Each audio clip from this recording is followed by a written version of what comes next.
नमस्कार, फाइटर समाचार में आपका स्वागत है। पेश आज 24 सितंबर शनिवार शाम 4 बजे राजस्थान की खास खबरें। सीकर जिले के रिंगस में एक सरपंच को एसीबी की टीम ने रिश्वत लेते हुए गिरफ्तार किया है। जानकारी के मुताबिक जैतूसर गांव का सरपंच श्रवण कुमार ने एक निर्माण कार्य का बिल पास करवाने के लिए 2,10,000 रुपये कमीशन ले रहा था, जिसे एसीबी ने रंगे हाथ गिरफ्तार कर लिया। टीम ने ये कार्रवाई एसीबी मुख्यालय जयपुर के निर्देशन पर जयपुर ग्रामीण टीम ने राष्ट्रीय राजमार्ग 52 पर स्थित गैस गोदाम के पास की। एसीबी के महानिदेशक भगवान लाल सोनी ने इस मामले में जानकारी दी कि एसीबी मुख्यालय पर शिकायतकर्ता मोहनलाल यादव निवासी ढोडसर ने शिकायत दी थी कि जैतूसर ग्राम पंचायत क्षेत्र में उसने अपनी फर्म के नाम से टेंडर जारी करवाकर निर्माण कार्य करवाए थे। निर्माण कार्य पूरे हो जाने के बाद भी पंचायत की ओर से बिलों का भुगतान नहीं किया जा रहा था।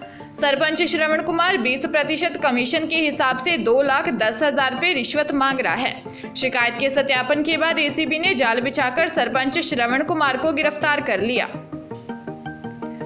कप्तान रोहित शर्मा की तूफानी पारी के दम पर टीम इंडिया ने दूसरे T20 इंटरनेशनल में ऑस्ट्रेलिया को 6 विकेट से हरा दिया है। गीले आउटफील्ड के कारण 2 घंटे की देरी से हुआ यह मैच 8-8 ओवर का था। ऑस्ट्रेलिया ने तय 8 ओवर में 5 विकेट खोकर 90 रन बनाए। मैथ्यू वेड ने 20 गेंद पर 43 रन की पारी खेली। जवाब में भारत ने 7.2 ओवर में 4 विकेट खोकर टारगेट हासिल कर लिया। रोहित 20 गेंदों पर 4 चौके और 4 छक्के की मदद से 40 रन बनाकर नाबाद रहे। ऑस्ट्रेलिया को भारतीय जमीन पर टीम इंडिया ने 2017 के बाद पहली बार हराया है। वहीं 8वें ओवर की पहली 2 गेंदों पर छक्का और चौका जमाकर भारत को फिनिश लाइन के पार पहुंचाने वाले दिनेश कार्तिक 2 गेंद पर 10 रन बनाकर नाबाद रहे। इस जीत के साथ ही भारतीय टीम ने 3 मैचों की सीरीज में 1-1 की बराबरी हासिल कर ली है। ऑस्ट्रेलिया ने पहला मुकाबला 4 विकेट से जीता था।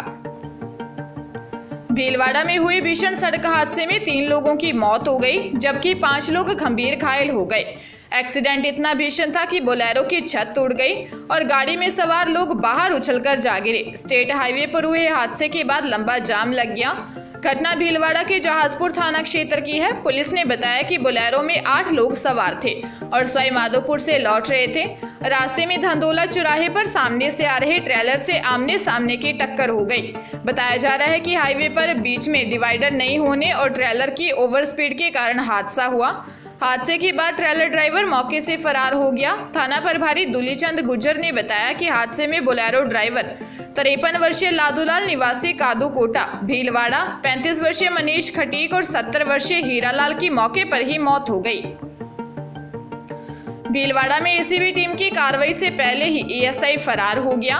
रिश्वत के 10,000 रुपये लेने के बाद उसे चित्तौड़गढ़ से एसीबी के आने की भनक लग गई थी, जिसके बाद वह भाग गया। दिन भर एएसआई की तलाश की गई, लेकिन वह नहीं मिला। अब जांच एसीबी के अतिरिक्त महानिदेशक दिनेश एमएन के निर्देशन में की जाएगी। एसीबी के महानिदेशक भगवान लाल सोनी ने बताया कि चित्तौड़गढ़ इकाई को एक परिवादी ने शिकायत दी थी, जिसमें बताया था कि सुभाष नगर थाने में दर्ज एक मामले में कार्रवाई नहीं करने और एफआईआर लगाने के लिए एएसआई विजय सिंह 22,000 रुपये की रिश्वत मांग रहे हैं। एसीबी की चित्तौड़गढ़ इकाई के सीआई दयालाल चौहान ने शिकायत का सत्यापन किया। एसीबी भीलवाड़ा में ट्रैप की कार्रवाई करने आई थी।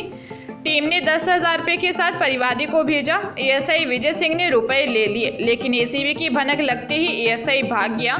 आरोपी के खिलाफ मामला भी दर्ज कर लिया गया है। विधानसभा में राइट टू हेल्थ बिल पर बहस के दौरान औसिया से कांग्रेस विधायक दिव्या मदेरणा ने चिरंजीवी योजना में प्राइवेट अस्पतालों की मनमानी के मुद्दे पर सरकार को जमकर घेरा। दिव्या ने जोधपुर जिला प्रशासन को फेल बताते हुए अधिकारियों को निशाने पर लिया। दिव्या मदेरणा ने कहा, आज हम राइट टू हेल्थ की बात कर रहे हैं, दूसरी तरफ हमारी चिरंजीवी योजना के प्राइवेट अस्पताल धज्जियां उड़ा रहे हैं। मुख्यमंत्री के क्षेत्र में चिरंजीवी योजना प्रशासन के फेल्योर की वजह से मुंह के बल गिरती है। दिव्या ने कहा, प्राइवेट सेक्टर के 890 अस्पताल चिरंजीवी योजना में रजिस्टर्ड हैं, लेकिन आपने जोधपुर में देखा होगा कैसे प्राइवेट अस्पताल ने पैसे वसूले। प्राइवेट अस्पताल वाले जिंदगी और मौत के बीच जूझ रहे मरीज के परिजनों से कंसेंट साइन करवा लेते हैं कि उन्हें चिरंजीवी योजना का फायदा नहीं लेना। उस वक्त आदमी जिंदगी और मौत के बीच संघर्ष कर रहा होता है तो परिजन पैसा जमा करवा देते हैं। यह जोधपुर में हुआ और भी कई जगह हो रहा है। चिरंजीवी में इलाज कवर होते हुए भी पैसा वसूला जा रहा है। अजमेर में महिला द्वारा पहले पति को बिना तलाक दिए दूसरे व्यक्ति से शादी करके गहने हड़पने का मामला सामने आया है। महिला सिर्फ एक दिन ही शादी के बाद ससुराल में रही और लाखों के गहने लेकर पीहर चली गई। जब ससुराल पक्ष ने महिला को वापस आने की बात कही तो वह उन्हें टालती रही।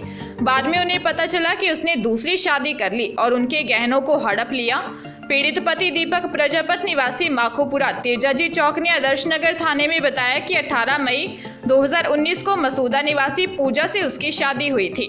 मुखलावे की रस्म के दौरान परिजनों ने सोने के जेवरात दिए। इसके बाद उसकी पत्नी एक दिन ससुराल में रही और दूसरे दिन अपने पिता लालाराम के साथ पीहर चली गई। बाद में पत्नी को वापस लाने के अथक प्रयास किए लेकिन वह नहीं आई और टाल मटोल करती रही। 25 जून 2022 को उसने बिना डिवोर्स के ही मसूदा के रहने वाले जीतू प्रजापत से दूसरी शादी कर ली। पुलिस ने धोखाधड़ी की धाराओं में मुकदमा दर्ज कर जांच शुरू कर दी है। कोटा जिले में नाबालिग से छेड़छाड़ के 2 साल पुराने मामले में पोक्सो कोर्ट ने बुजुर्ग आरोपी को सजा सुनाई है।